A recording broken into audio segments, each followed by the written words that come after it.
जय जोहार में प्रगति अग्रवाल और आप मन देखो तो न्यूज़+21। चलो एक नजर डालथन संजा के खबर में। 10 से 15 पैसा प्रति यूनिट महंगी हुई बिजली। छत्तीसगढ़ के घरेलू उपभोक्ता ला अब 100 यूनिट के खपत में 10 रुपए अधिक देना होगी। धमतरी में हादसा, 2 दोस्त के मौत। बाइक सवार युवक ला वाहन हमारी चक्कर फेर सर कुचलत हुए निकल गई से एक के हालत गंभीर। परसमा राजस्थान के कोयला खदान ला मंजूरी। 841 हेक्टेयर जंगल कटी। वन विभाग जारी करी आदेश। सैकड़ों ग्रामीण ला छोड़ना हुई अपन गाँव। नक्सली हफेर मचाई उत्पात। नारायणपुर ओरछा सड़क ला पेड़ गिरा के करीज जाम। ए रोड में 20 दिन में चौथा वारदात। सुरक्षा मुद्दा ला लेके स्वीडन ले बात करत है फिनलैंड। नाटो में शामिल होए मा ए हफ्ता ले ही फैसला। एमपी बोर्ड के स्कूल में पढ़ाए जाही आर्टिफिशियल इंटेलिजेंस। 8वीं ले 12वीं के सिलेबस में जुड़ी विषय। हंस खाली रेप केस मामला में एक्शन में सीबीआई एफआईआर दर्ज।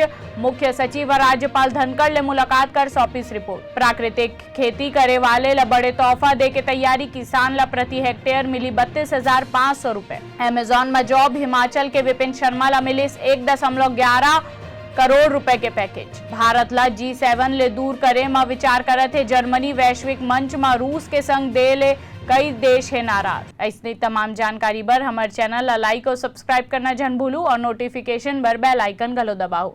देखत रहो न्यूज़+21 आप मन के हक के बात।